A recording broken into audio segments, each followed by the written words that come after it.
One life, many to find. Higher leaves and fragments of the mind. Today's sermon is The Many Voices of the One God. Shadow steps where I once stood. A stranger wears my flesh and blood. They laugh, they cry, they pull the strings. Who am I? A prophet with plans your dreams. Echoes rise, they collide. Inside me, nowhere to hide. Echoes rise, they collide. Inside me, you. nowhere I to try really hard. Fragments of the light, torn apart. Voices warring, ripping my heart. One light, too many to find. Higher leaps and fragments of the mind.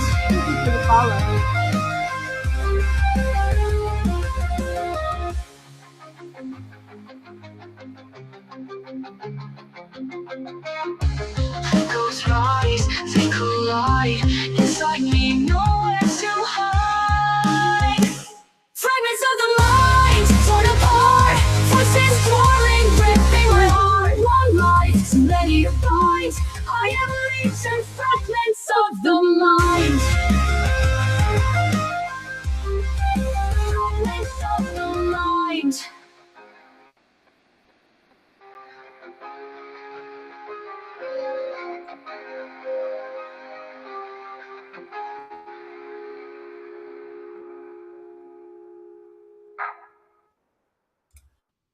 Shalom. Welcome, everyone. Peace be upon you all. This is your daily dose of elevation, leveling up your spirit, one stream at a time. Today, we're talking about the complexity of God. So today's sermon is about the divine complexity, prophetic experience, and the grace of being fully known. I don't know about you, but I've been diagnosed with mental health issues. My mom used to say, I don't have issues. I got tennis shoes. I got tennis shoes too, and I like to wear them, but not all the time. I'd rather go barefoot. That's my issue. I'd rather be bare. Anyway, so I've been diagnosed in the past with dissociative identity disorder, and that helps me see the complexity of God. So yeah, I guess we're just going to dive right in. 1 Corinthians 13:12 says, for now we see in a mirror dimly. We look in these mirrors and it's, fingerprints and smudges. It's like looking in one of those jail fog mirrors that, can't really see anything. But then we will be face to face, now in part. Then I shall know fully, even as I have been fully known.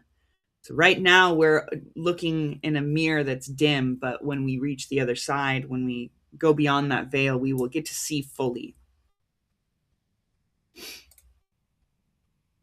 The first time that I heard a voice that was not my own, I didn't know whether to call a therapist or drop to my knees. See, I was alone, and it was late. There was no one around. And from somewhere, I still can't tell you where, I still can't give a GPS coordinate or a diagnostic code, something spoke.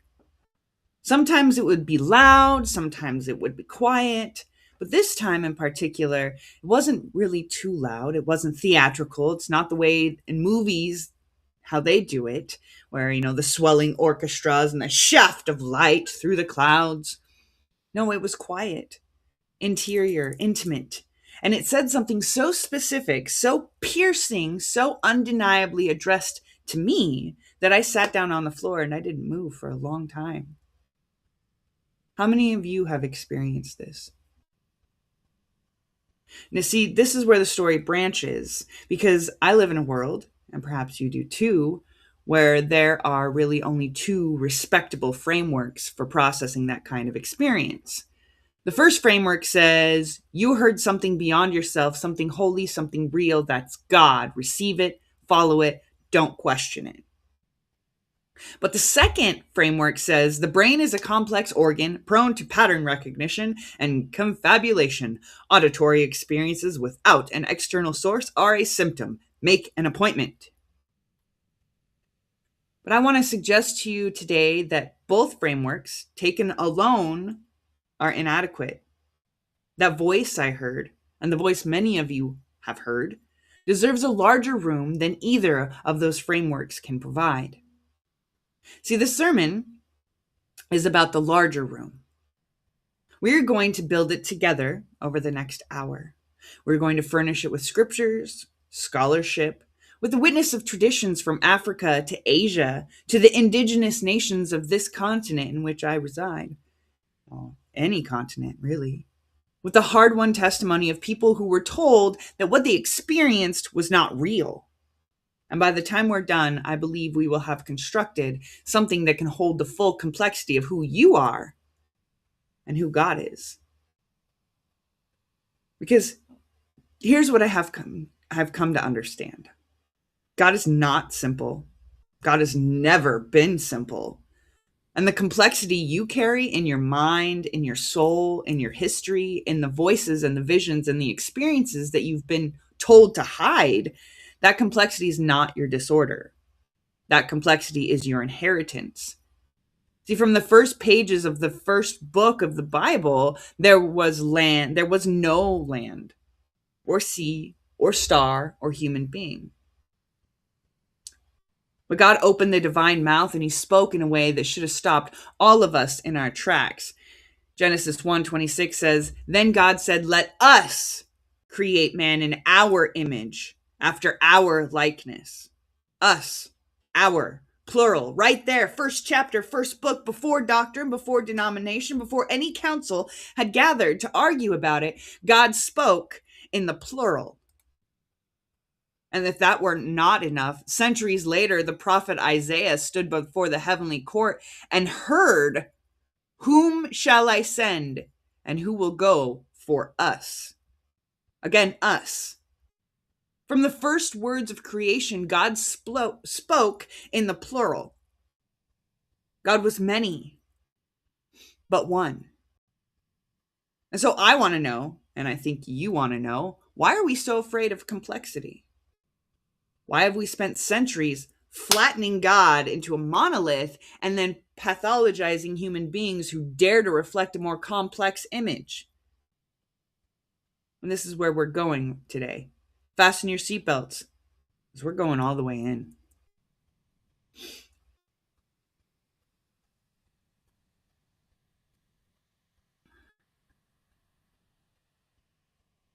I want to be theologically honest with you from the beginning.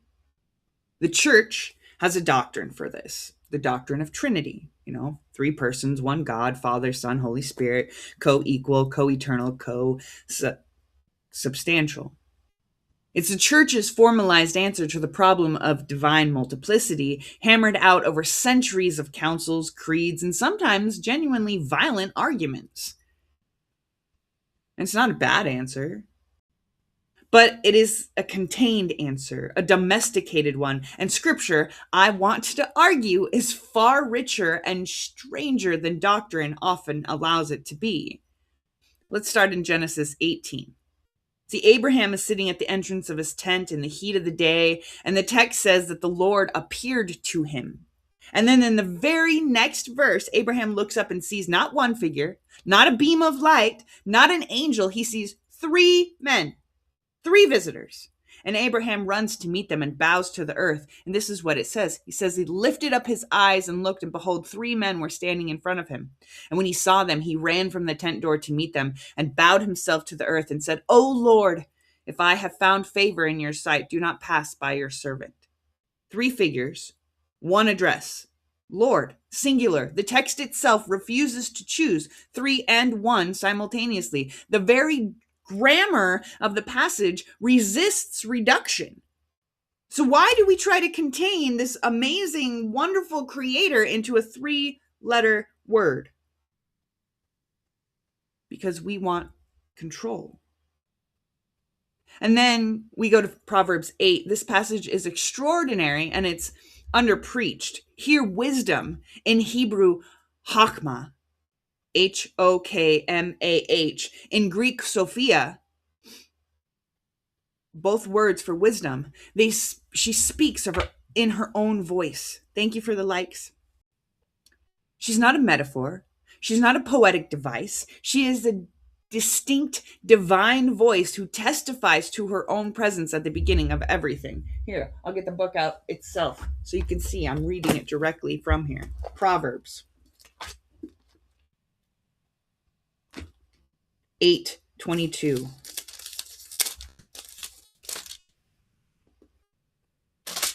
through 31. The Lord possessed me at the beginning of his way, before his works of old. I have been established from everlasting, from the beginning, before there was ever an earth. Then there were no depths, I was brought forth. When there was no fountains abounding with water, before the mountains were settled, before the hills, I was brought forth. While as yet he had not made the earth or the fields or the primal dust of the world, when he prepared the heavens, I was there. And when he drew a circle on the face of the deep, when he established the clouds above, when he strengthened the fountains of the deep, when he assigned to the sea its limits so that the waters would not transgress his command, when he marked out the foundations of the earth, then I was beside him as a master craftsman, and I was daily his delight, rejoicing always before him, rejoicing in his inhabited world. But my delight was with the sons of man. I was there. Wisdom, Hakma, Sophia, all the same names. She was there, beside him, a master workman, a divine presence, a distinct enough to speak in first person, intimate enough to be called the delight of the Most High. This is not a simple God of thin theology. This is a God of relationship, of conversation, of interior plurality. Plurality. I don't know. Pluralism, basically, is the word. I like to say English is not my first language. I like to speak in the spirit. So next we're going to jump to the New Testament, John's Gospel. It doesn't begin with a birth. It begins with a philosophical declaration that would have shaken both the Jews and the Greek readers to the core. It says, in the beginning was the Word, Logos, and the Word was with God, and the Word was God. Logos. The Word carried enormous freight in the Greek philosophical tradition. For the Stoics, the Logos was the rational principle that ordered the entire cosmos. For Philo of Alexandria, the Jewish philosopher who tried to bridge Greek thought and Hebrew scripture, the Logos was the intermediary through which God communicated with creation.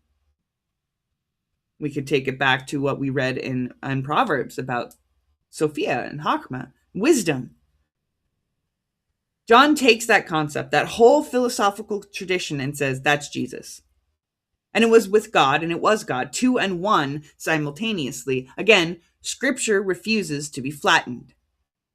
And then there's this verse, which most Christians have simply agreed to walk past quickly without thinking too hard about it, in Revelation 1, verse 4. Grace to you and peace from him who is and who was and who is to come, and from the seven spirits who are before the throne. 7 spirits, not 3, 7, before the throne of God. Scholars debate what this means. Are they the fullness of the Holy Spirit expressed in sevenfold completeness? Are they angelic emissaries? Are they something else entirely? But what is not debatable is that John of Patmos, writing the revelation he received, did not feel compelled to make God numerically tidy. The divine reality he encountered was not reducible to a simple, singular, undifferentiated being. No, this is the argument the scholars Chris Bosell and Wesley Ararija make in their landmark edited volume, Divine Multiplicity, Trinities, Diversities, and the Nature of Relation. Thank you for the hearts. ABC123, it's good to see you again. Trinitarian multiplicity, they argue, does not fragment God. It enriches divine relationality. It opens the Christian tradition to more creative and affirming visions of creatorly identities, differences, and relationality, including the specific difference of religious plurality. And in that same volume, John Hoffmeyer's chapter argues that the Christian doctrine of the Trinity is partially potent instance of multiplicity that meditates unity and differences, that the Trinity is not a problem to be solved, but a pattern to be inhabited, 3 in 1, multiple in 1, the complexity of the human mind, even. The church has always known at its deepest level that God's not simple.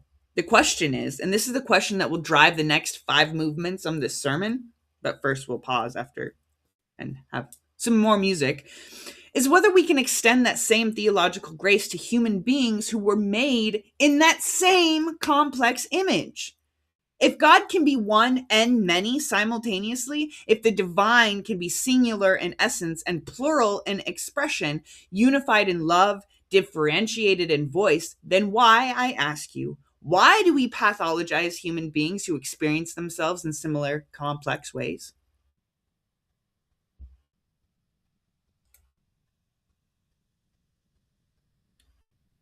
Chris Bosel and Wesley Arija in Divine Multiplicity. Oh, those are the references for that section. Sorry. You can read that. You can go out and find these books if you'd like, in the Divine Multiplicity, Trinities, Diversities, and the Nature of Relation. And you can look into these books yourself. Good morning to you too. And blessings. All right, we're going to play another song real quick.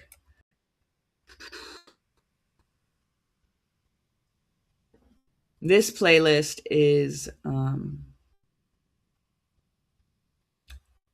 the 13, A House of Many Hearts.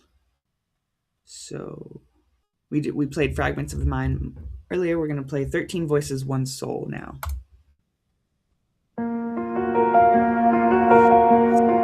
It's like living inside my head.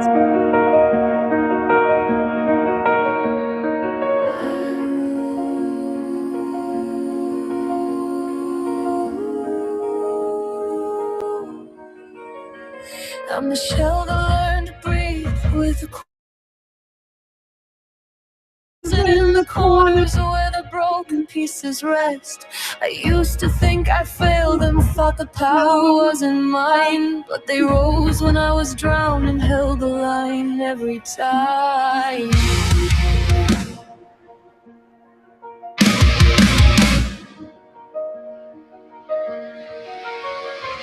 They carried all the memories I couldn't bear to keep. Guarded every nightmare while the core persona slept. I'm not alone inside this skin, I never walked alone. I'm a house of 13 heartbeats trying to make a single home. And we tremble at the thought of merging into something new. But healing isn't dying, it's becoming something true. We are fractured, but together we are whole. 13 voices woven into one surviving soul. We protect the fragile child that the world tried to control. We are many, we are one, and we're finally taking hold.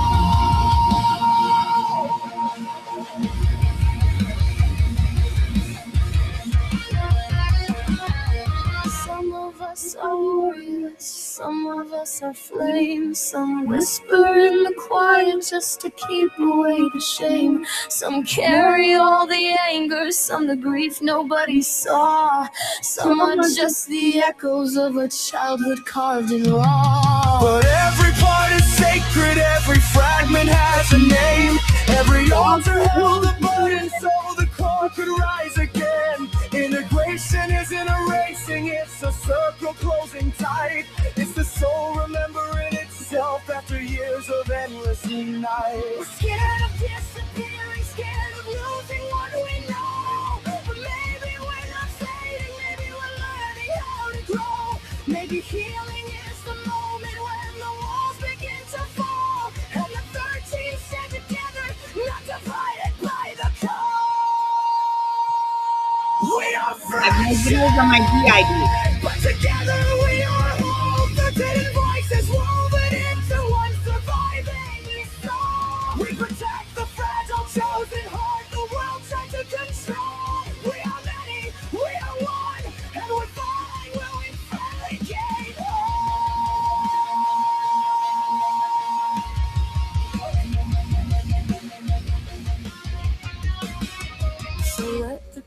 voices gather, let the inner council rise. We're not broken, we're becoming what was waiting. All this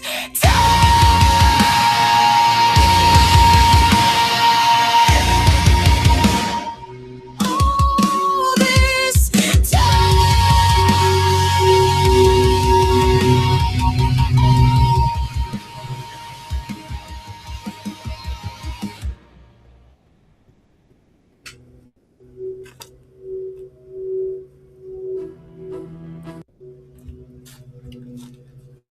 The pictures I just shared with you are all my altars. Um, Not all of them. The majority of them. It's missing a few. I have to print the pictures off for them.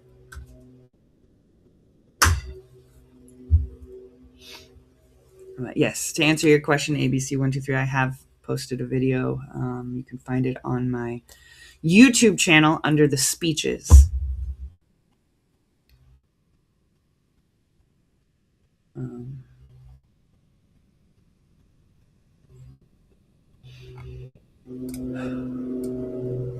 Moving on. Hold on. Oh, the pictures. That was a little difficult. Hold on a moment.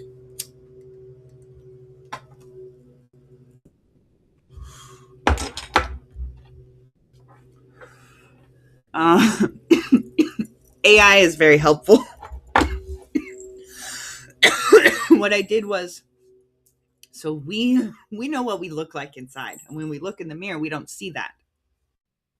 So we took and we put in and plugged in what it is, what we'll look like, what our personalities are, and generated it. And it took a while. You can't just generate one picture and be like, yeah, that's it. No, it doesn't work like that. We had to find who we were. We had to find our pictures, and we did. And it has really helped us a lot to be able to, I'm looking in the mirror and I'm like, that's not me. So then I find the picture and I'm like, okay, I see me now. Again, with my hair, each part of my hair is part of my identities. We combine the looks so that when we look in the mirror, I can be like, oh, okay, I see me in this part. I see me in this part. My little girl, she loves the pigtails, so we got the braids, but also the braids are for our warrior who takes chaos and brings order to it. The shaved part is for my masculine sides. However, they have agreed to let it grow out because we're going through other walks as well. Yeah, a person mowing the yard outside, so you're going to hear some of that probably. And I apologize. We'll continue now. So I need to speak carefully here. And I need you to hear carefully. See, I want to talk about dissociative identity disorder, and I want to begin by saying what I'm not saying. I'm not saying that people who have received this diagnosis are prophets, not all of them. I'm not saying that prophecy is pathology, even. Some have romanticized it. DID movies have romanticized it, TV shows. Even the word prophet has gotten misused and misinterpreted over the years. A prophet is just one who speaks the truth, not one who predicts the future. I'm not going to romanticize a condition that causes genuine and often agonizing suffering. Sometimes we become so distorted and so unaligned with each other that it's hard to function. It's hard to control my emotional states. Some of my alters have really bad OCD, and so it becomes a hassle sometimes. But we've learned over the years how to cope with each other and which ones do better at what jobs and which ones don't like certain jobs. So the people here who live with DID, and I don't know how many that would be, only 1% of the population, which is actually quite a lot, have it. That's actually 75% of the population dissociates in some way or form. And these are not just random statistics that I pulled out of the air. I did my research. I am a psychology student, so I did research on all of this. And I just want you to know that if you are one of these individuals, that you are loved. And if you have somebody that you know,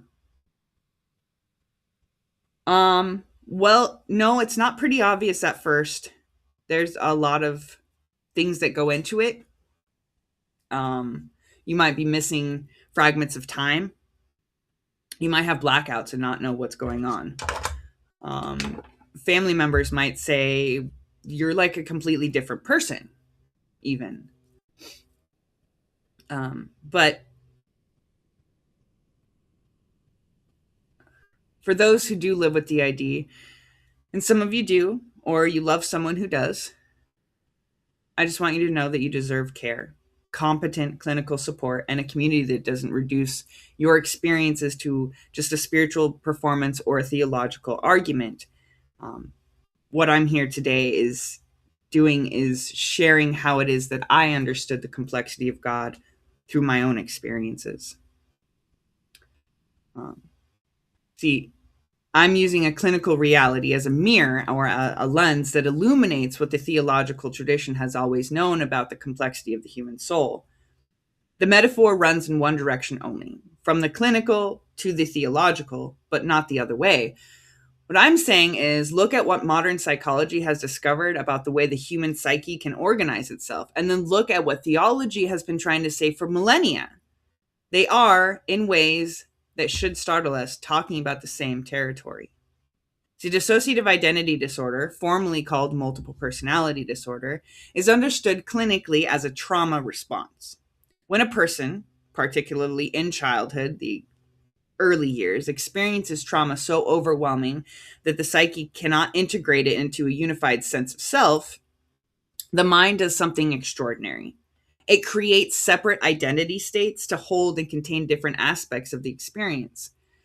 Two people could go through the exact same trauma and their brains would react differently. One could come out with DID and another could come out with borderline personality disorder or just major depression, or become an alcoholic and claim that there's nothing mentally wrong with them until later on in life when they try to kill themselves. These identity states, sometimes called alters, may have different names. Dissociation can occur, and dream states as if you're watching yourself do these things. I mean, you can reach out to me and talk to me about it. Or if you have a professional licensed help, you can also bring that up to them and talk to them about it as well. It's usually the first 8 years of life is when those big traumatic experiences happen that cause these alters. So they might have different names, different ages, different voices, different memories, different ways of relating to the world. They're not fiction. They're the mind's protective genius. It's the way of surviving the unsurvivable. For instance, sharing a little bit from one of my other speeches, within the first year of my life, I moved 3 times. My father left. My mother had, I don't know how many men in and out. Friends. She was an alcoholic, and she got hooked on some pretty hard drugs. Well, thank you very much. There are a few good ones. I follow a couple of them. Sometimes I think Scar has popped into the feed. He's one I follow. He's good. He's good vibes. But yeah, you got to find them. They're there. We're always here. The good ones. And then of course I had surgeries in those first early years, which my brain couldn't understand and it wasn't explained to me properly. I was tossed back and forth between different homes and foster homes, and my parents had split, and I witnessed abuse, and my brain didn't understand how to handle it. I went through physical, mental, emotional, sexual abuse. You name it, I went through it within those first 10 years of life, pretty much. Um, they were hernia surgeries. So at that state, when I was younger, I knew my dad wanted a boy. And so I grew up and I was always very much a tomboy. Well, these hernia surgeries are in the groinal area. And so logically, in my brain, one of my alters associated it with, oh, they removed my testes. I'm supposed to be a boy. I look at ultrasound pictures of when I was in the womb and my umbilical cord. They show my umbilical cord, but it looks like a penis. So that solidifies the masculine alters in there saying I should have been a boy, but they ripped off my penis when I was born.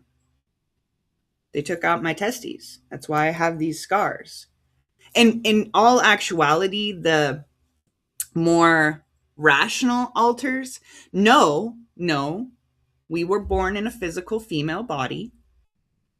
Those are hernia scars. But that doesn't mean that my alters don't still relate to the masculine. I have one that is a masculine identity, but identifies as gay. I have another alter who is, if they were physically here, they would be hermaphroditic. They hold both parts, both on the outside and the inside. The fluid gender.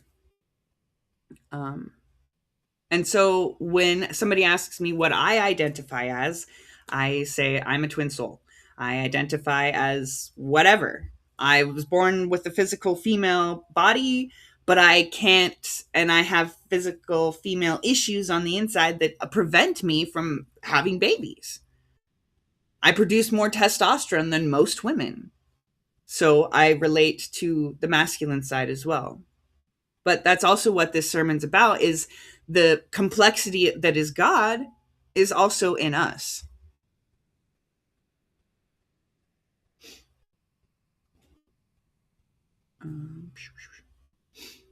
And yeah, all my altars have different names. Sometimes they speak in different accents, though we try to stick towards the American accent so that people don't look at us weird. But we've gotten to the point where we can talk with the British one because that's what Z talks in a lot. And when she comes into her drag persona, it's very, very British. And then I've got Motra. Motra is a mix of Russian and French, but she has a British accent too. I don't know why. She's like the good mother. And then we have the Russian witch. She speaks more with a Russian accent, but um,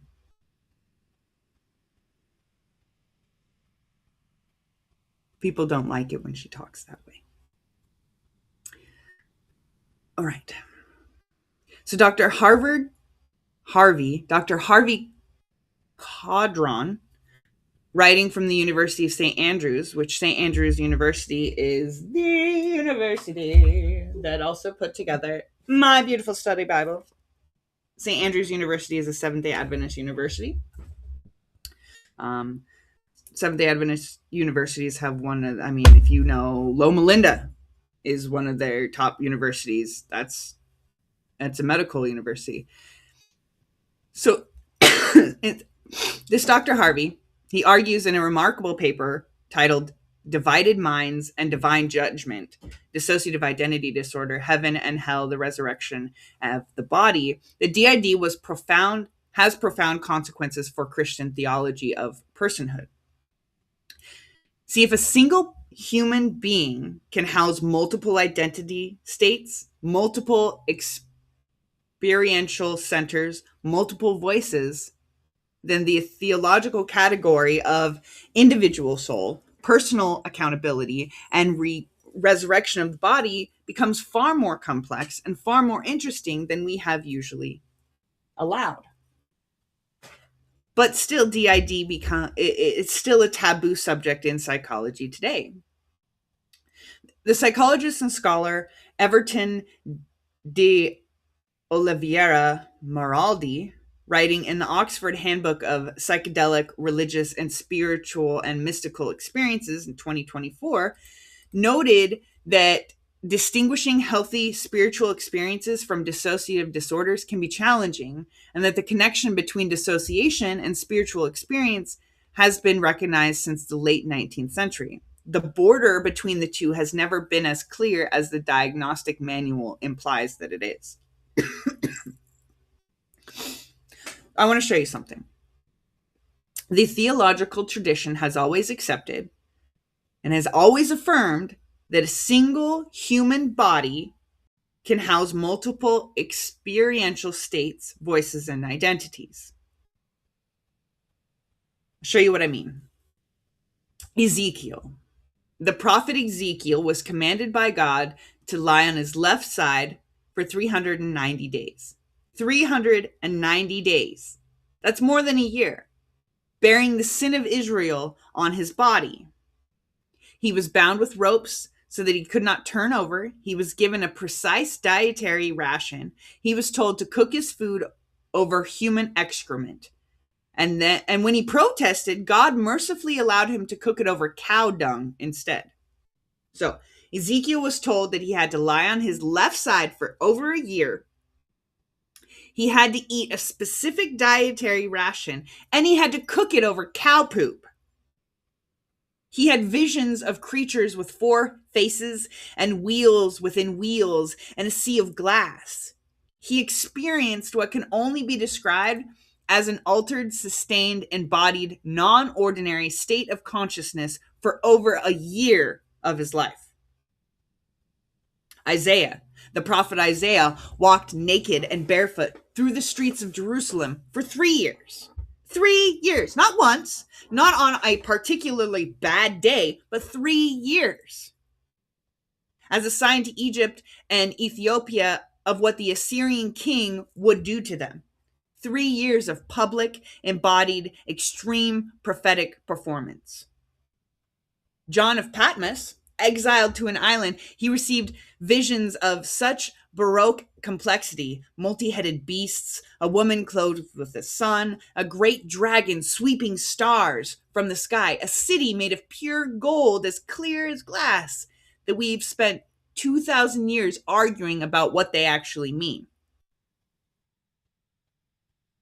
What would a DSM-5 checklist have said about Ezekiel, about Isaiah, about John? I'm not asking this question to mock the DSM. If you don't know what the DSM-5 is, it is the Diagnostic Manual for Mental Health Disorders. It's what psychologists or psychiatrists use to diagnose you. So I'm asking it to protect the prophets and protect the people here who have had experiences that defied easy categorization. We must have the courage, the theological courage, to ask that question. There's a moment in my own story, and I'll speak from this carefully, when I became aware that the person who sat in the chair at the office, the person who spoke the expected words in the expected settings, and the person who heard the voice in the darkness were not quite the same person. Not fractured, not disordered, but layered, complex, as if I too was made in the image of God, who is one and simultaneously, mysteriously many. That experience didn't break me. It called me.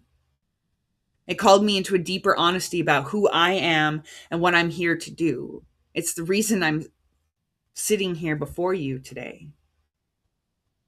The question's not, is this person crazy?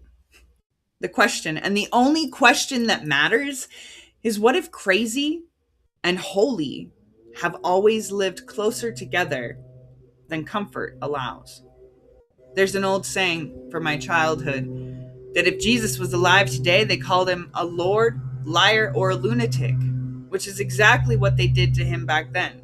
People either called him a lord, my teacher, a liar, meaning that the religious leaders back in that time, they thought he was lying about who he was because they didn't want to accept the truth that what they were doing was wrong or a lunatic.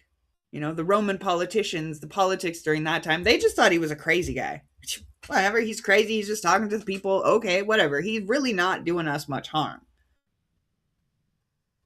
But it was the religious leaders of that time that had the biggest issues. They are the ones that brought him to the politicians and said, kill him. We want him to die.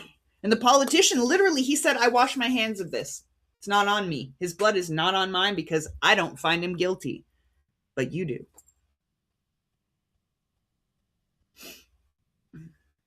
We're going to play another song real quick because I got to pee. So, probably TMI, but it's a natural bodily function, right? Why be ashamed? Y'all, if you got to take a potty break, take a potty break. We're going to go listen to a song. Let's get the good playlists.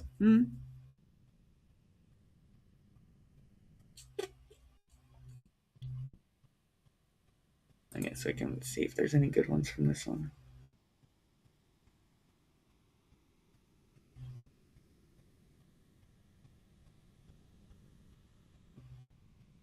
All right. The next two songs, one is called Shattered Mirror, Legion Inside, and then the other one's Legion, We Break the Mirror. So 2 songs back to back while I go to the bathroom.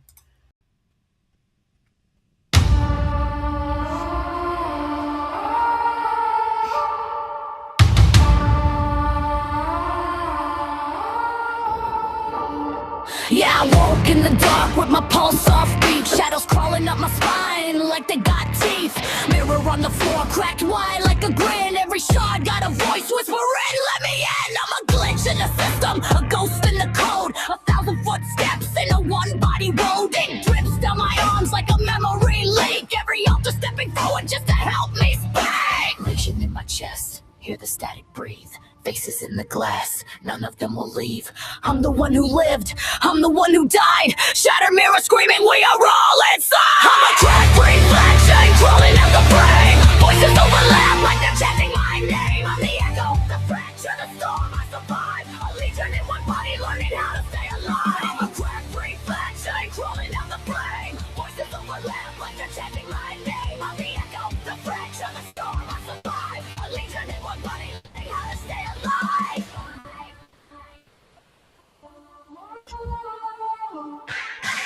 Heartbeat pounding like a war drum's rage. Every altar breaking out like they're tearing through a cage. Silhouette split open, linking shadow light. I'm a walking constellation stitched from every fight. I don't bleed red, I bleed memory static. Trauma-coded visions turning cinematic. I'm the child, the warrior, the ghost, the guide. 1,000 different versions trying to stand on one side. Vision in my chest, hear the static breathe. Faces in the glass, none of them will leave. I'm the one who lived, I'm the one who died. Shattered mirror screaming, we are all inside. I'm a cracked reflection crawling out the brain. Voices overlap like they're chanting my name. I'm the echo, the fracture, the storm I survive. A legion in one body learning how to stay alive. I'm a cracked reflection crawling out the brain. I'm not graduated yet. I will graduate with my bachelor's May 2022. Those are just the honor societies I'm a part of. I have 4 honor societies in my first year. Faces overlap, pitch So shift, proud of myself. snap, So reality, proud of myself. noise, trap. I'm not broken, I'm multiplied. I'm not haunted, I'm fortified. I'm a cracked reflection, crawling out the brain. Voices overlap, like they're chanting my name. I'm the echo, the fracture, the storm I survive. A legion in one body learning how to stay alive. I'm a cracked reflection, crawling out the brain. Voices overlap, like they're chanting my name. I'm the echo, the fracture, the storm I survive. A legion in one body Purdue Global. stay alive. That's my school. I love them. All online. 2 classes. 10 weeks per class. They're pretty, they're awesome. And they have lots of different programs. I would recommend them to anybody. I have.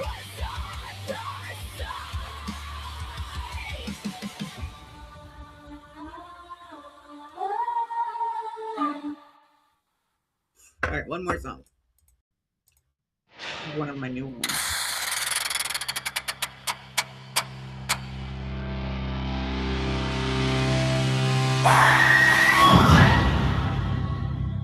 No, I haven't paid a penny out of pocket yet.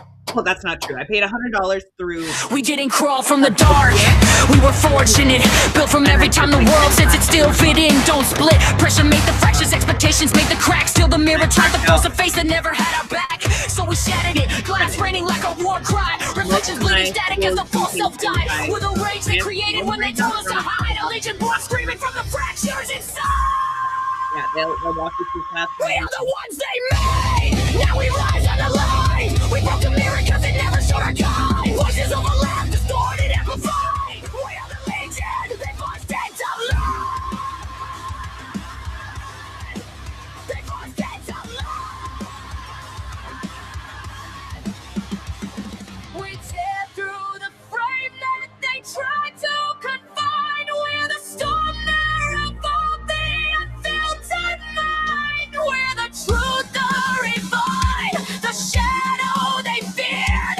A legion in one body that refuses to disappear.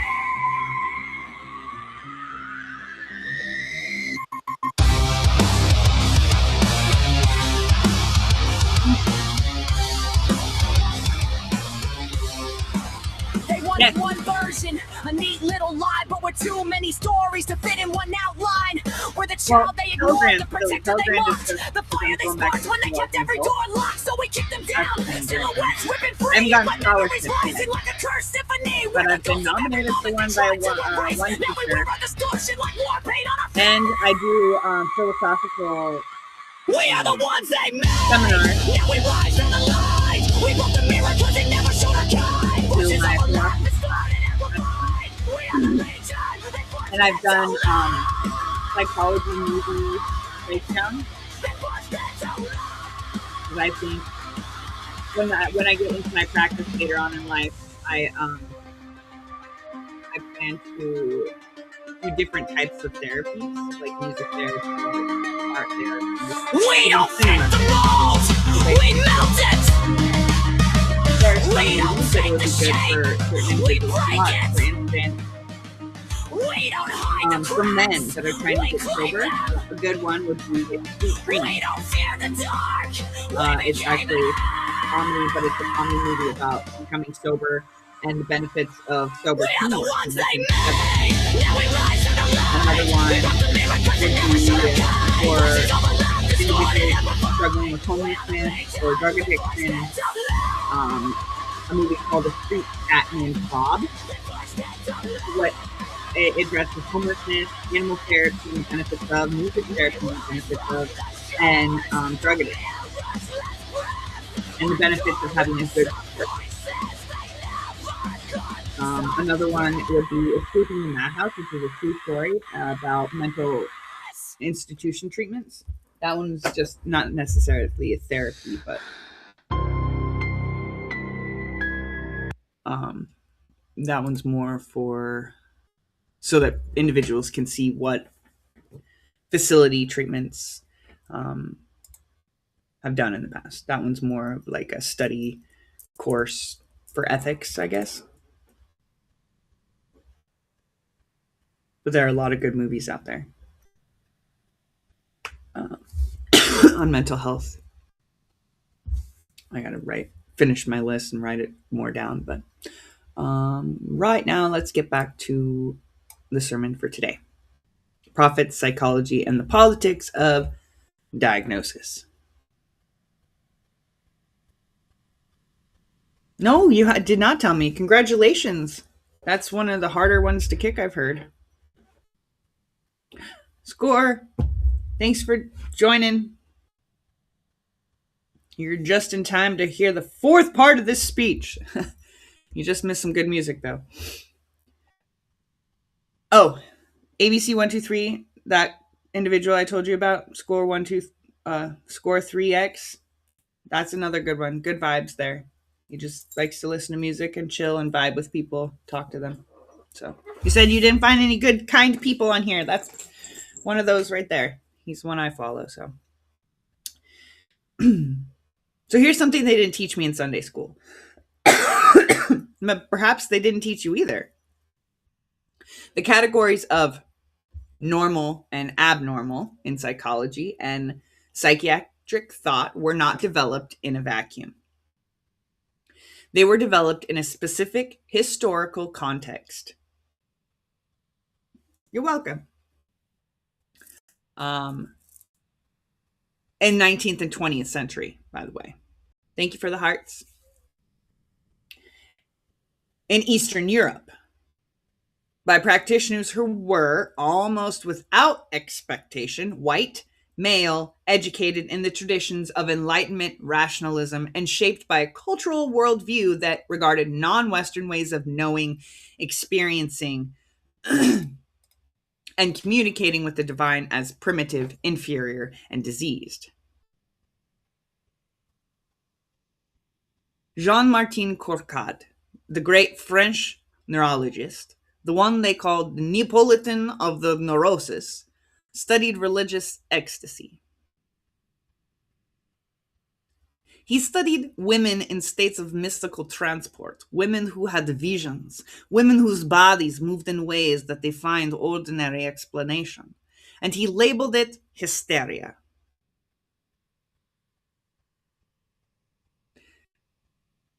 Don't know why she came out. That was weird.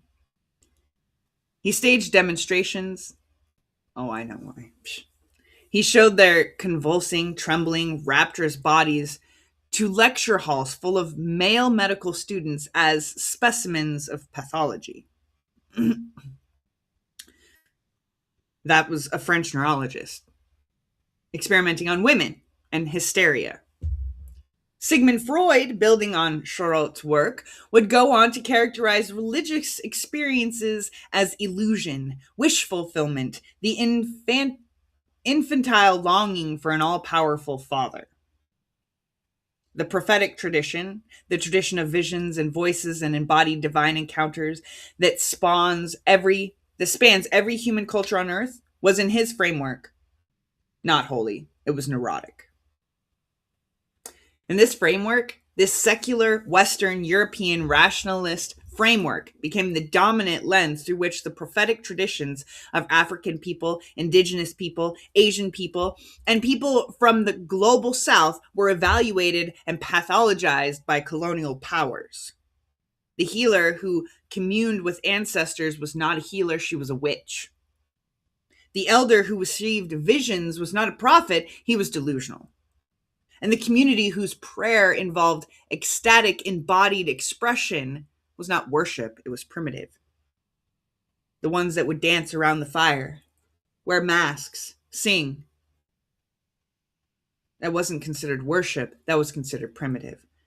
But I want you to hear what I'm saying clearly. The politics of diagnosis has never been neutral. And that matters for how we read the Bible and how we read ourselves and each other. But look at what the Bible tells us about how prophetic experiences has always been received.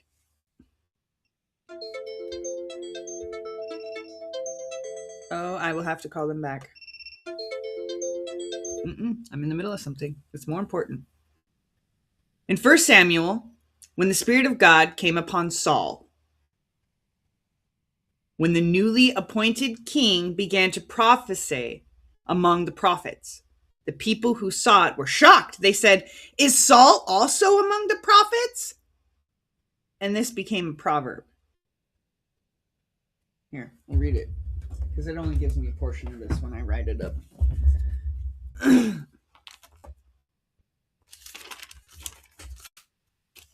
1 Samuel chapter 10, verses 11 and 12.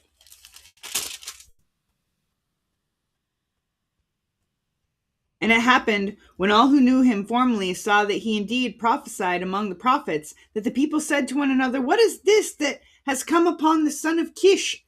Is Saul also among the prophets?" Then a man from there answered and said, "But who is their father?" Therefore it becomes a proverb. Is Saul also among the prophets? Because at that point, Samuel was God's appointed prophet. Thank you. I learn too when I do these studies, so I'm glad we can learn together. That's what's great about the studies. Like, even if we put them together, I can still learn while I'm reading it and going through it. And I'm like, oh yeah. duh, I knew this. But now, oh yeah, you relearn it. It comes alive. Samuel was God's appointed prophet.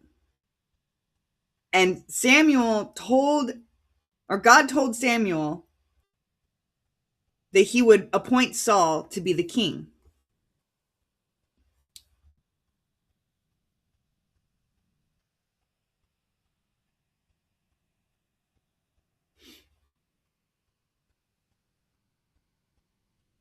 There's more to it, but Samuel had angered God for a moment.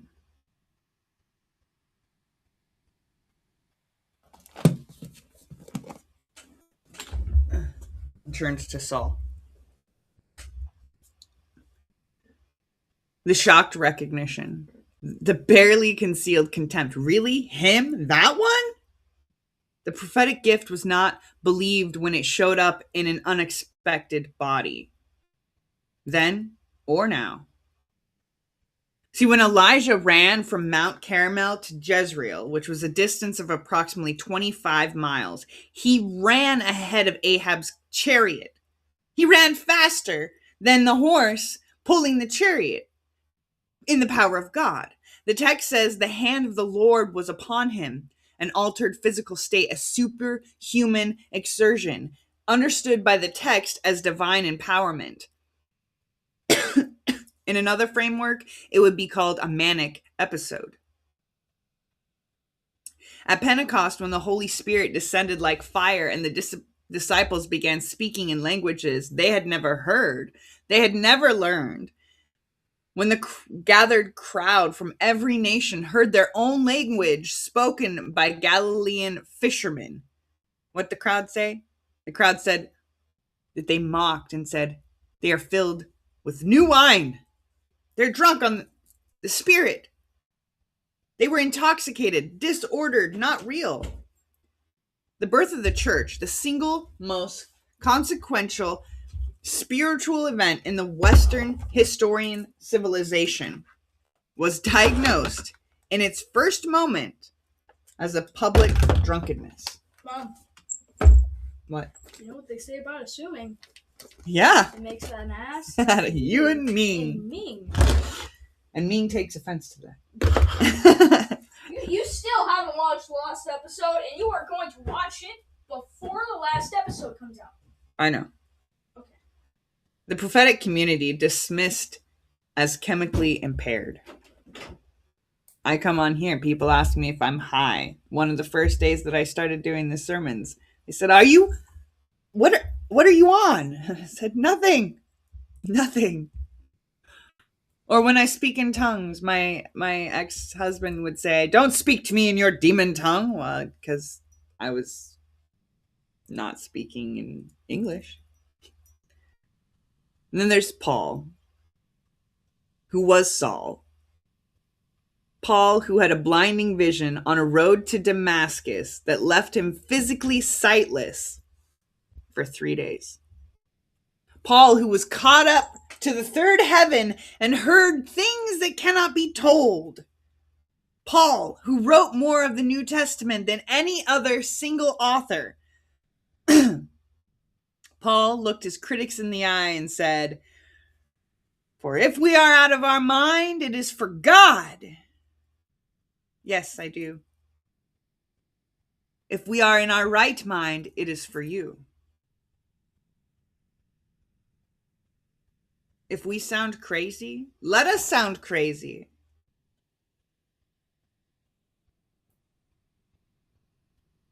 If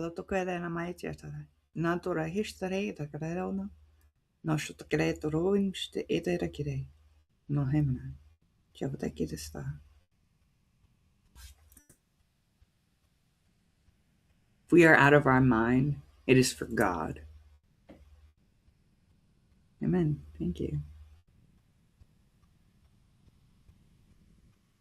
But if we are in our right mind, it's for you, for society.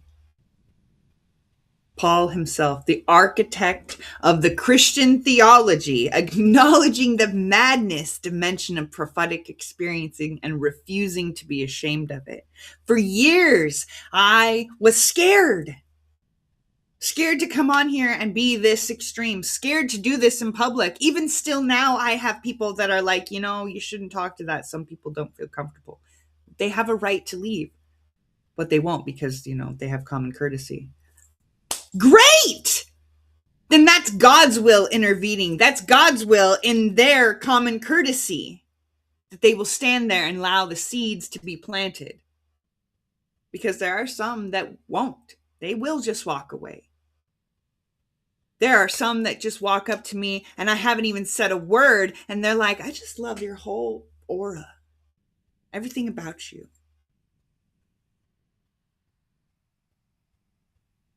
I did just do it and I had my hand up.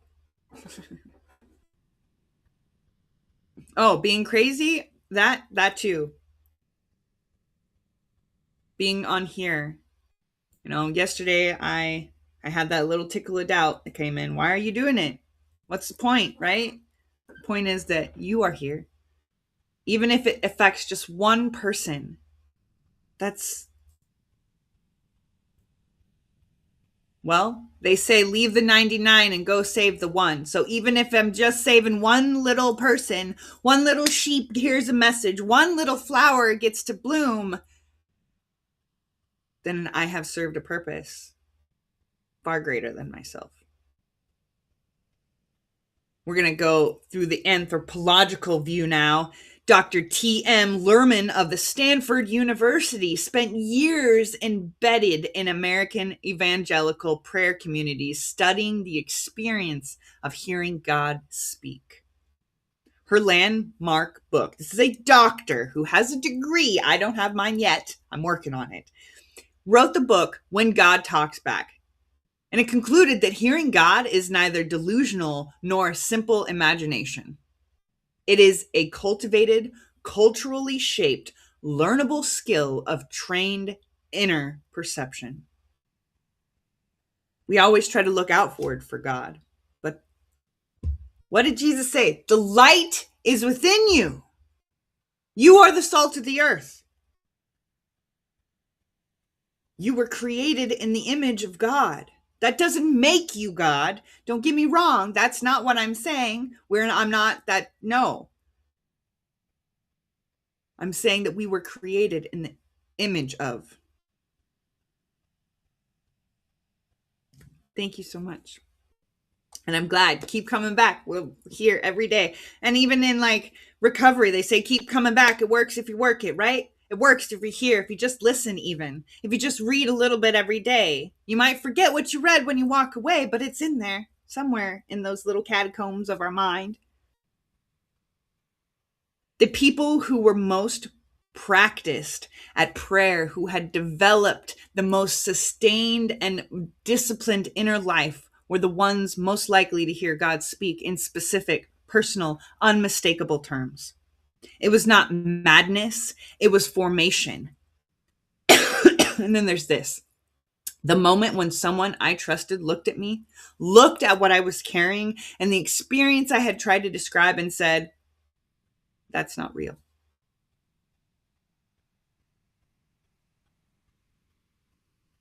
They don't say it cruelly. They said it carefully. They had letters after their name and good intentions in their heart. But the effect of being told that the most real thing that you've ever experienced is a symptom, it's kind of violent. It's a small, clean, professional violence. It cuts the thread between you and your own deepest knowing. It makes you doubt not just the experience, but yourself. It makes you feel small, insignificant. It's gaslighting, plain and simple. I want to say to everyone here who has been made to feel small in that way by a clinician, by a family member, by a pastor, by a religious community that cannot hold the complexity of your experience, by a society that deems you too different. I want to say, I see you. God sees you. And we're reclaiming that territory today. They told the disciples they were drunk. Thank you, Claire. Appreciate that message. And the Ubuntu tradition says, because you see me, I am here. And because I see you, you are here. So they told the disciples that they were drunk. They told the prophets they were mad. They told my people, God's people, Black people, Indigenous people, people on the margins of the empire of ordinary. They told us we were primitive. I can't wait to go home and dance in the woods with the trees. I ride my bike down the street and I dance and sing at the top of my lungs, and I don't care if people look at me. In fact, I want to be one of those people that somebody films one day and puts and makes a meme that says, I wish I had this much confidence at her age. Because God was not deterred. God has never been deterred. God keeps speaking, keeps sending, keeps igniting, keeps arriving in bodies and places and moments that the gatekeepers of normalcy have not approved, will never approve. Why? Because it takes the power away from them. God's still speaking right now, here in you, through me, through you, if you allow it as well.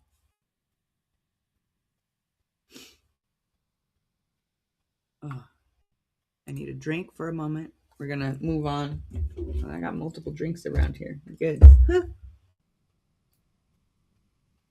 But none of them is water. I only like one water. I'll allow it.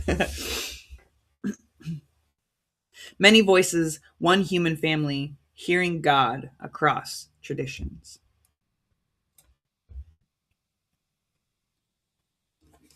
Oh, we're going to visit the Yoruba tribe. I just mentioned them a little bit earlier. Bryant, thanks for joining. So I want to take you out of the narrow room of one tradition and stand you in the center of the human family, so you can see what the whole family knows. Because if there was one thing that becomes clear when you survive the full breadth of human spiritual experience across history and culture, it's this. What Western scientific rationalism has tried to pathologize, every other tradition on earth has understood as sacred. In the Yoruba tradition of West Africa, one of the most ancient and theologically sophisticated traditions in human history, the divine is understood as Olodumare. Olodumare. The one ultimate source and ground of all being. But Olodumare does not relate to creation directly. The divine expresses itself through the orishas, divine emanations, aspects of the one God given distinct personality, function, and voice. So the one God is seen through different perspectives. The Shango, the Orisha of thunder and justice. Oshun, the Orisha of rivers and love. Ushu, the Orisha of crossroads and communication. They're not separate gods. They're what the theologian Bolaji Edowu called in his foundational work, Olodumare, God in Yoruba Belief, a form of diffused monotheism. The one God, expressing the full complexity of divine nature through many faces, many voices, many modes of presence. Imagine, okay, we do this in media. We have movies where God is there, right? But God has been depicted as Samuel L. Jackson, maybe not. Whoopi Goldberg, Alanis Morissette.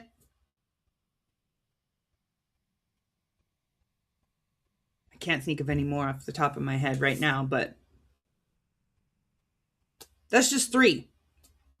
Very different. Same concept here. So is that not, I want to ask, remarkably close to what we were just reading in Proverbs 8? Is that not Sophia? Is that not the Logos? Is that not the seven spirits before the throne? Pardon me. In the Ubuntu philosophy of the Southern African peoples, the Great Declaration has been translated as I am because we are. The very concept of identity is inherently plural and relational. The self is not a sealed individual unit. The self is constituted by community, by relationship, by the living network of connection that stretches backward into his ancestors and forward into descendants. I am because we are. Identity is, at its root, multiple. And that's not a dysfunction, that's wisdom. Now we're going to travel north. In Hindu theology, this is from Asia, the ultimate reality, Brahman, expresses itself through millions of forms, millions of avatars and deities. I like to say that we are all avatars in which God can work through, use, be present in. Millions of avatars and deities, each a face of divine infinity, each a window through which the human soul can encounter the one that exceeds all windows. In the 10th chapter of the Bhagavad Gita, Krishna, the divine charioteer, the beloved, reveals his divine plurality to the warrior Arjuna. He says, I am the source of all creation. Everything emanates from me. That reflects Christian biblical scripture, as God says, I am the beginning and the end, the Alpha and the Omega. Everything that was made through me. The wise who know this worship me with love and devotion. And then he goes on in a verse after verse to enumerate the faces of his multiplicity. I am the self, O Arjuna, seated in the heart of all beings. I am the beginning, the middle, and the end of all beings, one and many, simultaneously, without apology. In Buddhism, the Bodhisattva idol, the being who delays their own final liberation in order to remain present until every sentient being is free, involves a kind of sacred multiplicity of compassion. The Bodhisattva holds the suffering of all beings within themselves. They are not one thing. They are the gathering place for the totality of the world's pain and the totality of the world's longing for liberation. This is not sickness. This is the highest aspiration of awakened life. To sit with someone in their suffering, very few can do. And imagine our creator, our divine creator, God, whatever you choose to call it, sits with that all the time. All the time. But is also absent from it, above it, present with us. In the Taoist tradition of China, the Tao, the way, is described in the opening lines of the Tao Te Ching as something that cannot be named, cannot be fixed, cannot be captured in a single frame. The Tao can be told.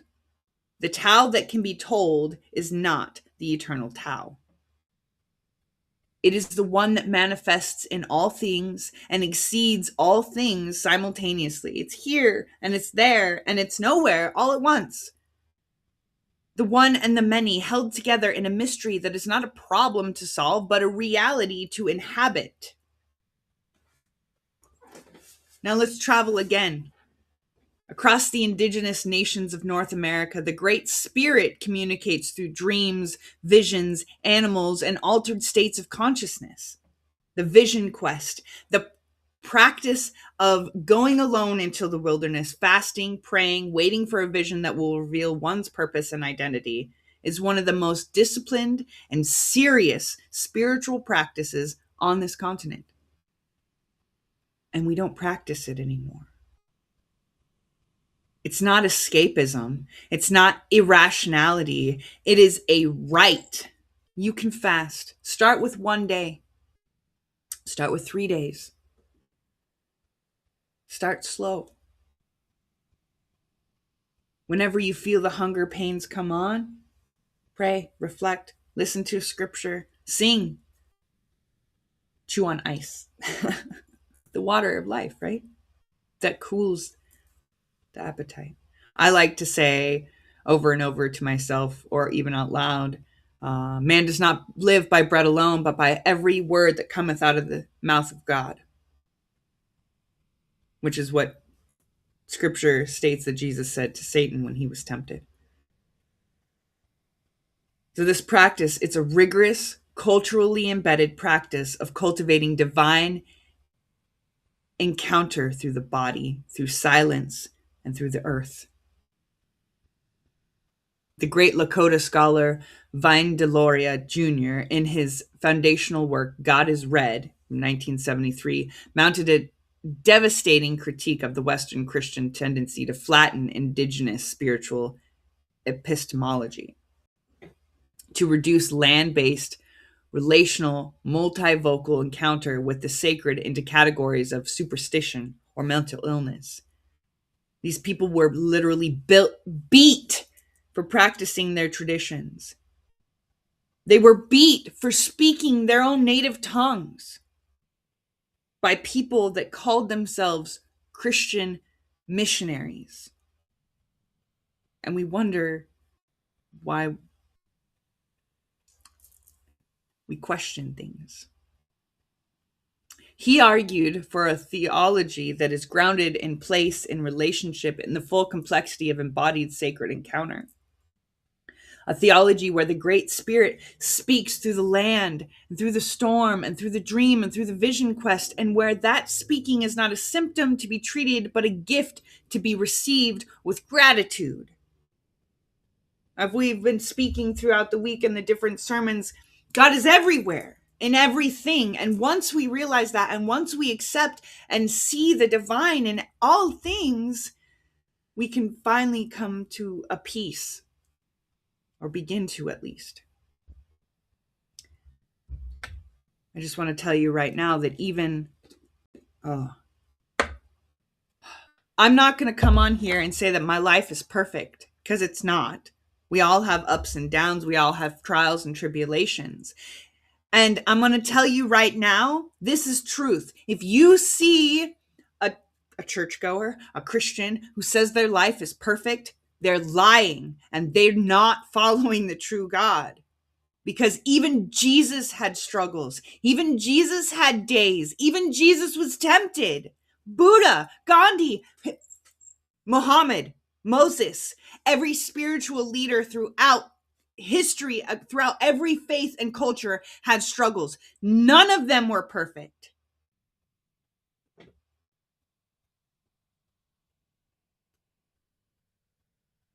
No, he's there in that sunshine, shining on you. Your late Father and your Heavenly Father and the Spirit that created you, all in one. I think people are going to be sadly disappointed when they get to heaven. I don't think says you're going to have a new body, right? God doesn't have a body. We would be one with God again. Being able to go where God goes. This prevents us from doing that. I think heaven is oneness with God and the Spirit again, whereas hell is a complete separation and never being able to be unified. Yes. ABC 1, 2, 3. Yes, we will be the one with all that is the Lord. The one that was before, that will always be, that can create everything again if he chooses to, and then, hey, we get a new life. Nobody can tell you what heaven's going to look like, because we're still here.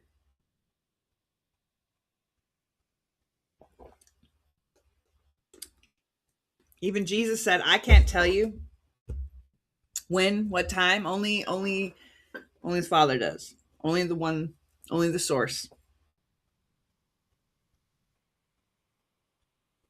In Islamic mysticism, the Sufi tradition, and particularly in the tradition of the great Andalusian mystic Ibn Arabi, God is understood to have 99 names.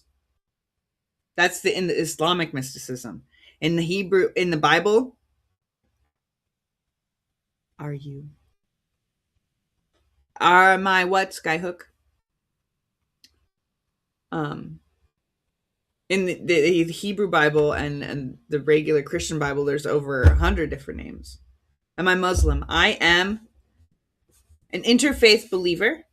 I believe that God reveals itself through many different outlets, and we are to know one another. I read the Quran, I read the Bible, I read the Bhagavad Gita, I read the Hermetic principles. I am an interfaith prophet. I think that's the first time I ever said that. So here's just some names: Al Asma, Al Husna, the most beautiful names: Rahman, the compassionate; Rahim, the merciful; Kudus, the holy; Jabbar, the all compelling. Each name is not a different God.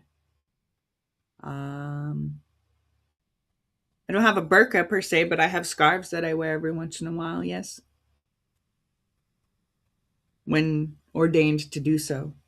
But when it becomes something that is a way to control, that's no longer in accordance to God's will. God dictates.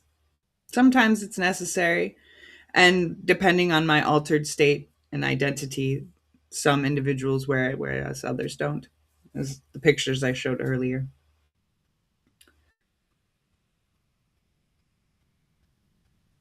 How long would I last in Iran? Probably not very long, because the truth that I have to tell, I mean, Christians in America don't even like me saying it, and I don't last very long here. So I probably wouldn't last very long there. But I would try to be as respectful of their culture and their laws as possible. So, and God willing, I would survive. So I don't know. I guess that's not an answer I really have for you. Question I don't have an answer for. Each name is a different dimension of the one divine reality. It's not a different God. It's just a different name. Exactly. Only God, only God knows. A face of infinite turned toward creation in a particular way, answering a particular need, meeting a particular moment. In some cultures, they just call God El. Just God. Just El. Hey. Just hence my name. I go by El to remind me that God lives in me and through me, and I try to speak with love, compassion, mercy, and with my actions as well. El Roi was the God who sees, who saw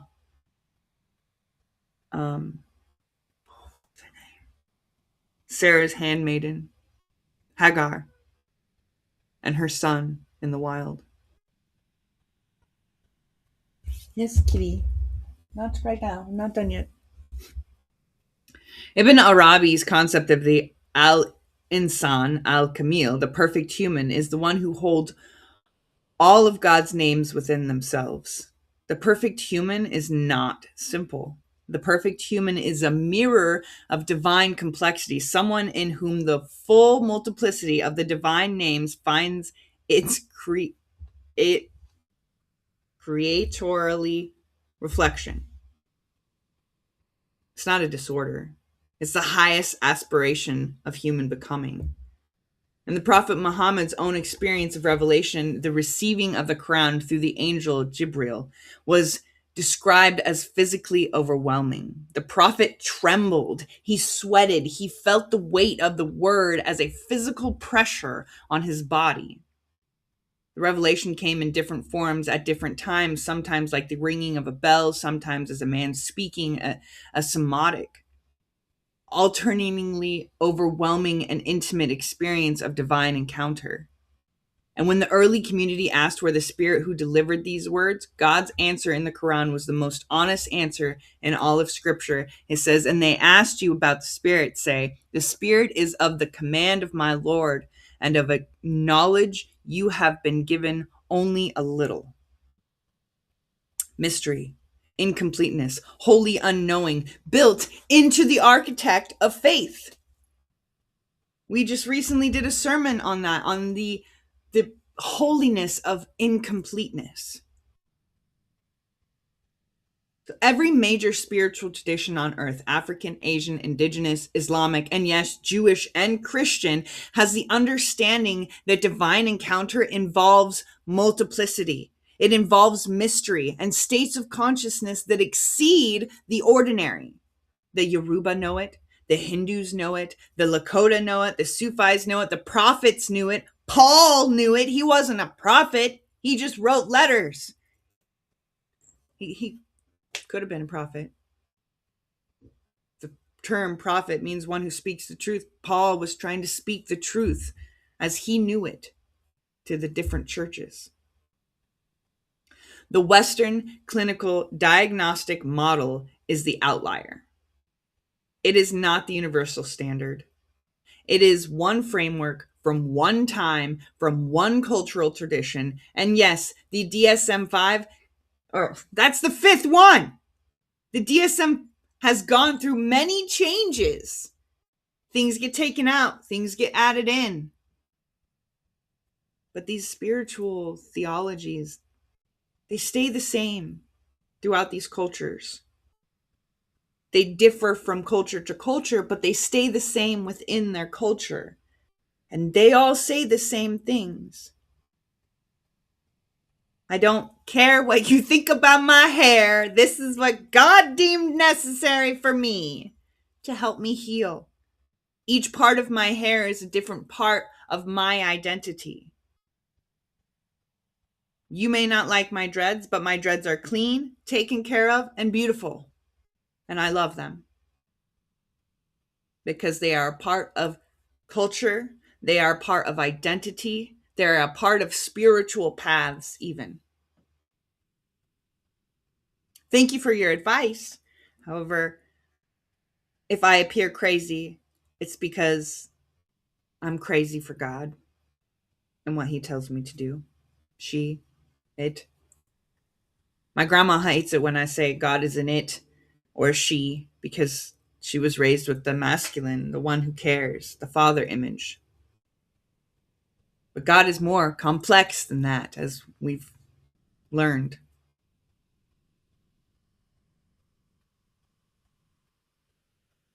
See, the Western cultural diagnostic model, it's done enormous good, and it has also done enormous harm, particularly to those whose sacred experiences didn't fit into categories. We don't have to choose between good psychological care and deep spiritual life. None of you do. That's why I'm going to school.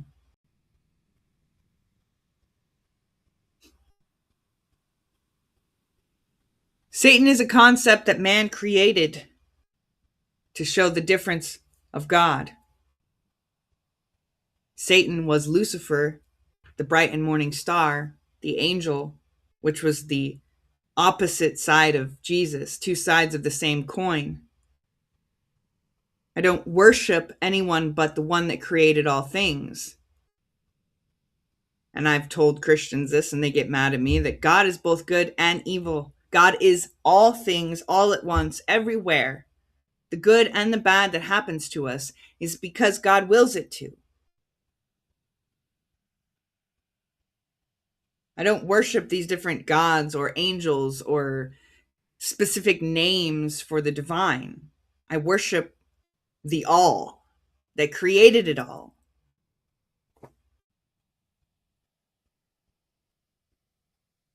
We have to refuse the assumption that one automatically invalidates the other. That good psychology.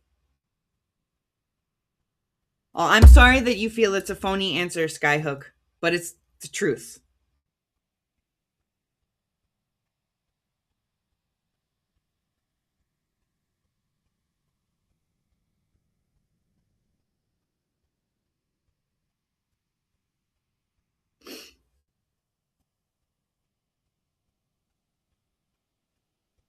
not just me. Walking through the gates, Satan and Lucifer are not the same being. I would love to talk more. Please reach out. I love to learn and teach.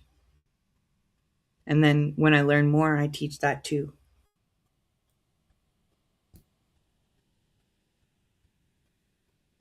What can we do with all of this information that I've given you over the past hour and a half? How do we live in the space between the clinical and the sacred? What would it actually look like to hold both at once, to honor the real suffering that psychological distress causes, and to honor the real gift that spiritual experiences offer, without collapsing one into another?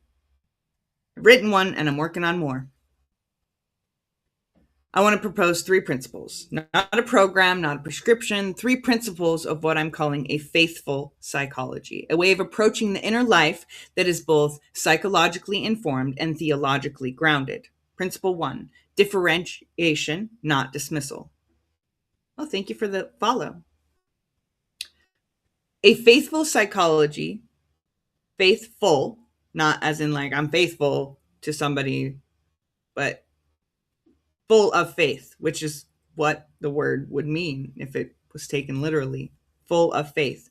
A faithful psychology does not begin with a diagnostic category. It begins with a question. Is this experience bearing good fruit?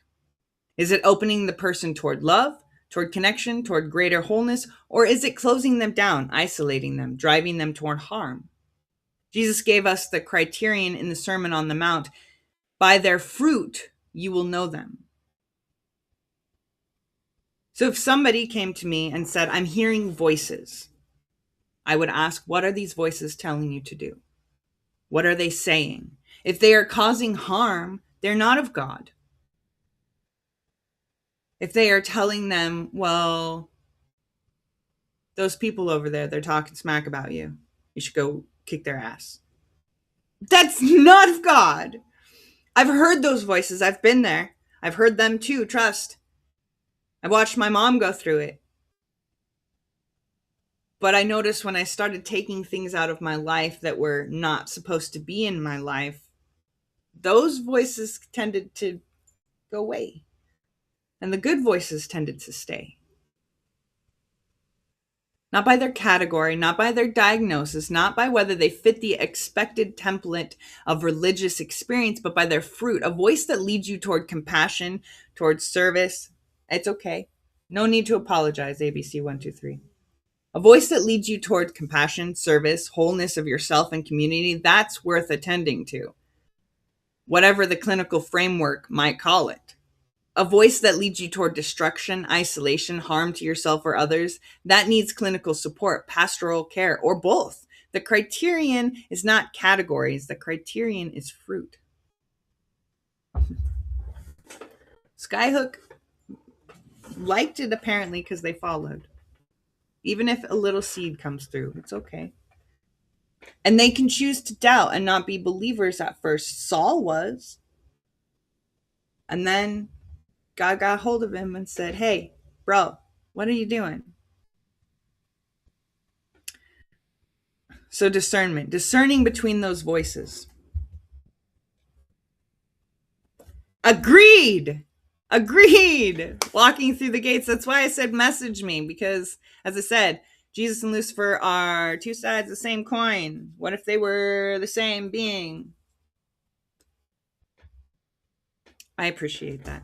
And thank you for standing up and, letting people know that if they don't like you here, they are more than willing to leave. But also, if they don't leave, cool. Even haters can learn. So principle 2, cultural humility. Both clinicians and pastors, and I mean this for both professions, must learn to receive spiritual experience without immediately translating it into a familiar framework. The psychological scholar Dr. Kenneth Pergament has spent decades studying what he calls religious coping, the use of spiritual reassurance to navigate suffering and crisis. His research, published in the Journal of Clinical Psychology, demonstrates consistently and powerfully, this spiritual experience is a legitimate and often remarkable effective form of psychological resilience. I actually did a speech about this and how they go hand in hand. It is. Light is a metaphor for knowledge and wisdom because it illuminates the truth. My dad came to me and said, "How can you be a spiritual advisor and go to school for psychology?" And I said, "Because I believe they go hand in hand. People who have a robust spiritual life, who pray, who feel heard by God, who experience their suffering as held within a larger sacred story, they cope better. They heal better, they recover better, they thrive better. It doesn't matter what they choose to call that God. God, and in recovery, it says we choose to acknowledge that we are powerless and we give up, give our power to one greater than ourselves, God, in whichever form we choose to call it. That finding should humble every clinician who has reflexively translated a patient's spiritual experience into a symptom. And it should encourage every pastor who has worried that integrating psychology means abandoning faith. We do not have to choose between the best of psychology and the best of theology. We just have to be big enough to hold both. And God is. And God lives within us if we allow it. Principle 3 is that the body matters. The spirit moves in and through the body.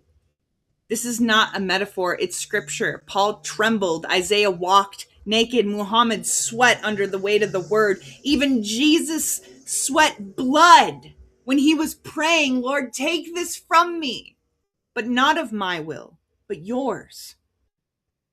The disciples spoke with fire on their heads. Pentecost was a somatic event. They were feverish. They were speaking in different languages. No, my dad and I don't talk very much anymore, sadly. He has very strong right-wing views. I think that's what it is. He doesn't support LGBTQ. He thinks that the idea of living in a commune is laughable.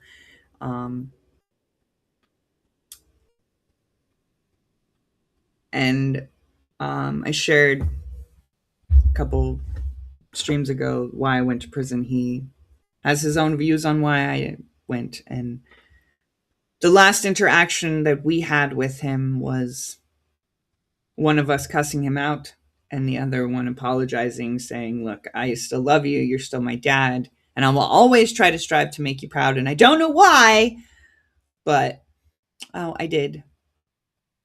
I fought back against the man that raped me and threatened my life. And I spent 5 years in prison. But I gained a closer relationship with God through all of that experience. You're welcome to go and check out the YouTube channel and hear the whole story there. It was a long one. My testimony, that's the one. So there's incarnation is a theological claim.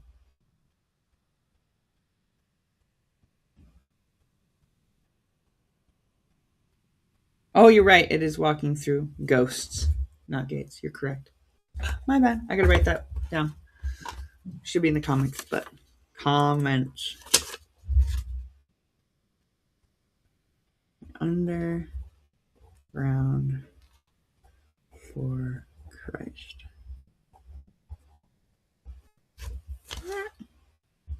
Pleased to meet you as well. Thank you for being here.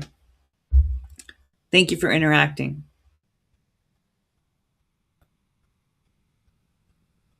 So incarnation is a theological claim about the body. God chose a body, chose to enter the full vulnerability of embodied existence, chose to reveal the divine through flesh and blood and bone.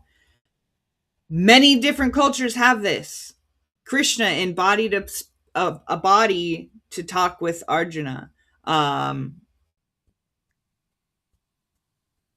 The three angels that came to Abraham were embodiments of God.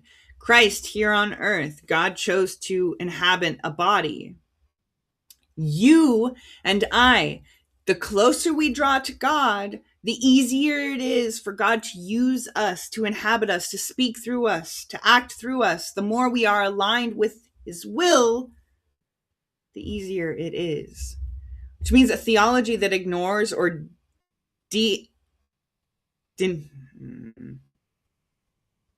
denegates the body, black bodies, indigenous bodies, traumatized bodies, neurodivergent bodies, bodies that experience the world in ways outside the norm. If they ignore them, then it's perpetuating harm. Every body here is a site of potential divine encounter. Every nervous system is a receiving dish.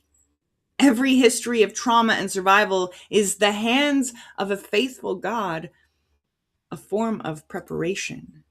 Paul wrote to the Romans and said, "Do not be conformed to this world, but be transformed by the renewing of your mind." If you're not fitting in with society, that's a good thing. Don't let anybody make you think it's not. The Greek word translated mind here is nous, N-O-U-S. And nous does not mean intellect. It doesn't mean cognitive function in the narrow sense. It means something closer to inner knowing, the consciousness that perceives, that discerns, that recognizes truth in the depths of the self.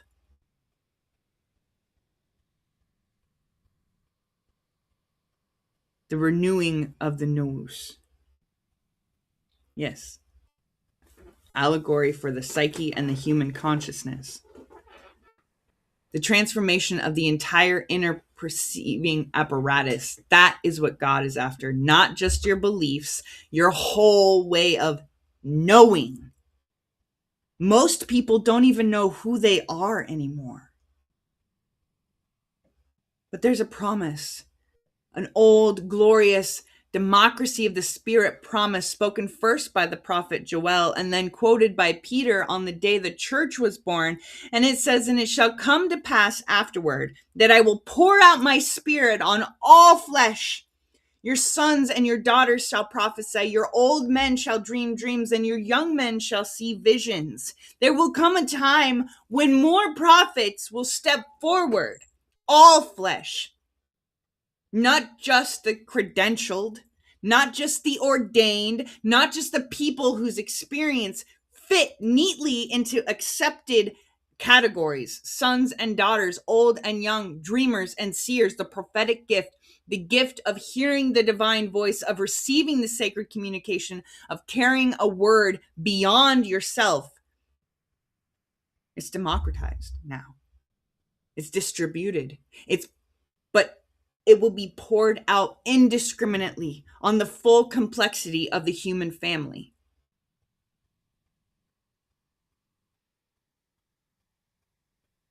Some call it the occult, yes, because they lack understanding.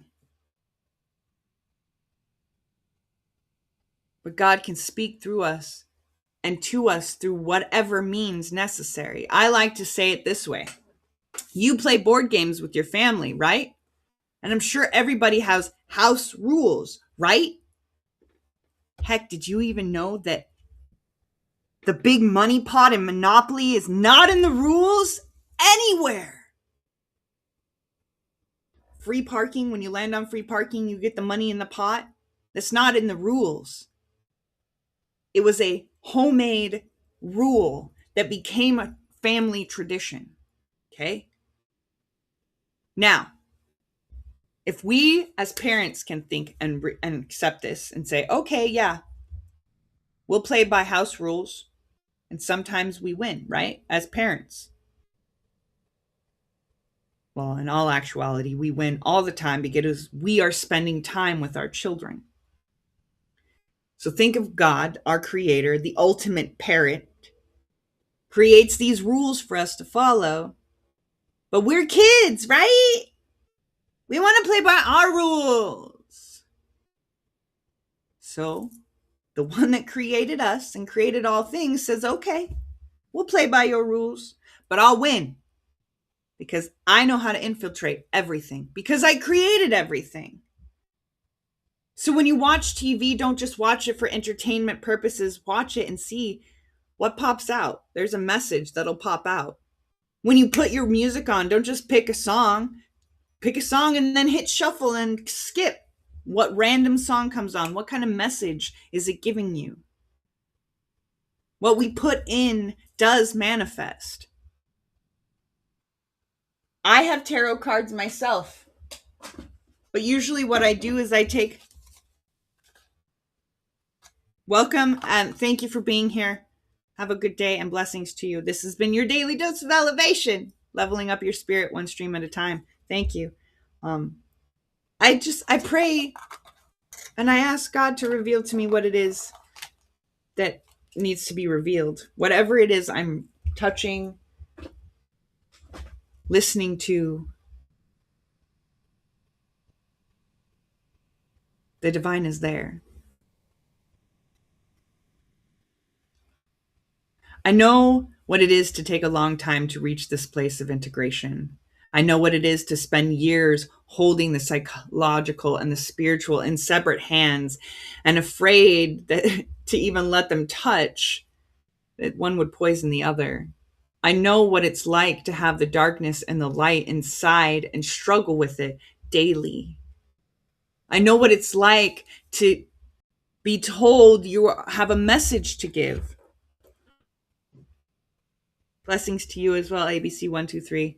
We're wrapping it up anyway, so thank you for being here today.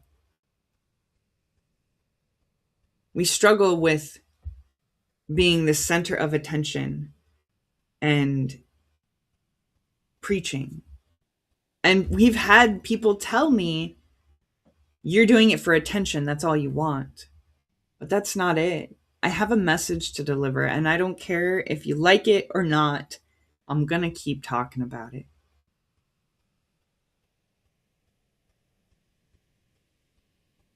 I know what it is to finally, slowly, imperfectly, and gratefully begin to allow them, those two parts, to live in the same body. To say, I'm not less psychologically sophisticated because I believe God speaks.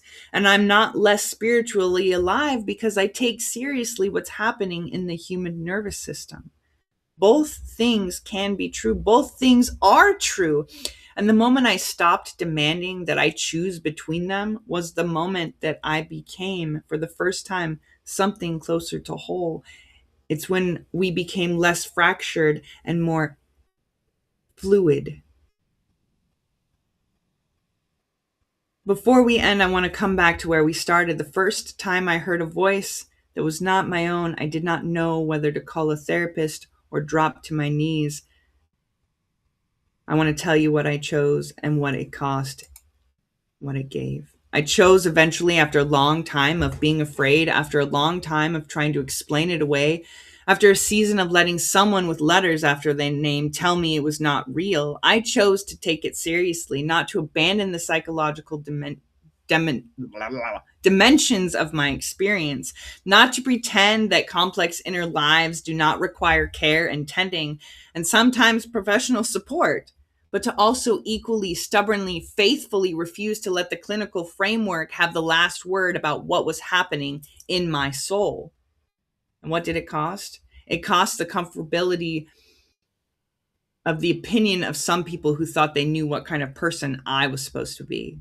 It cost the easy belonging of staying inside frameworks that couldn't hold me. It cost the safety of smallness. But what did it give? It gave me this. It gave me the authority to stand before you and speak. It gave me the knowledge carved out of real experience that the voice that calls you beyond yourself, that voice that knows your name before you've spoken it, that voice that does not flatter and does not condemn, but simply persistently invites, that voice is real. And that voice is worth your life. It was worth mine. You were made in the image of a complex God, not a simple God, not a manageable God, not a God who fits inside a doctrinal statement or a diagnostic manual, but a God who says, us, in the first sentence of creation. A God whose wisdom was at the beginning, rejoicing, working, laughing. A God whose logos became flesh and lived among us. A God whose spirit blows where it will and no one knows where it comes from or where it is going. A complex, irreducible, astounding God. And you who've been told that your experience is too much, that your inner life is too strange, that the voices you hear are symptoms rather than summons, you're made in the image of God. Your complexity is not your disorder, it is your inheritance. The psalmist looked at the human being, looked at you, at all of us, at the full astonishing complexity of what it means to live in a body with a history, with a soul, and said in Psalms 139, I promise you, I praise you, for I am fearfully and wonderfully made. Wonderful are your words. My soul knows it very well. Fearfully, which means with awe, with reverence, with holy terror. Wonderfully, which means astonishingly, beyond ordinary comprehension. You are not a mistake. You are not a case. You are a work of divine art, which made with holy terror and holy wonder, and your soul, somewhere beneath all the noise of diagnosis and dismissal and self-doubt, your soul knows it deep inside, the little tiny seed. And Paul, the man who wrote, if we're out of our mind, it's for God, understood something else. He understood that the fullness of knowing is not available to us yet, not fully yet. That we are all of us working with partial information that we can share.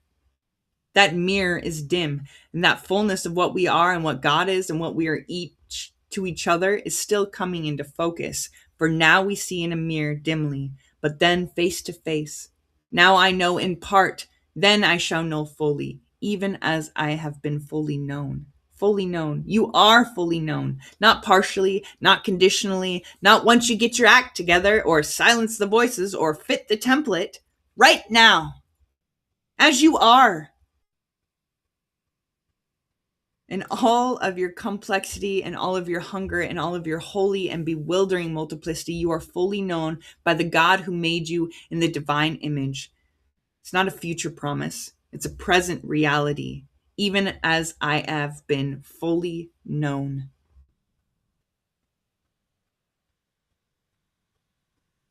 I want to let you all know right now that you can reach out to me through any of my links, and I will message you back. I get told about boundaries, but God doesn't have boundaries. God is there for you. And I want to be there for you as well. If you have questions, spiritual questions, psychological questions, or just questions in general, I'm here and willing to answer. So go now.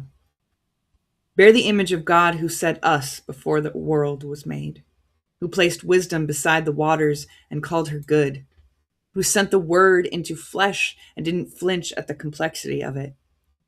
Go, bearing the testimony of the prophets who were called mad and kept going, who were called drunk and kept speaking, who were called primitive and kept knowing. Go, carrying your full self the world has seen and the self that hears in the dark and every layer in between, knowing that you are held in the hands of God, a complex enough to have made you, wise enough to know you, and faithful enough to never let you go. The grace of the complex and holy one be upon you, within you, before you, and behind you, now and in every voice that calls your name. Amen. Aho. So let it be.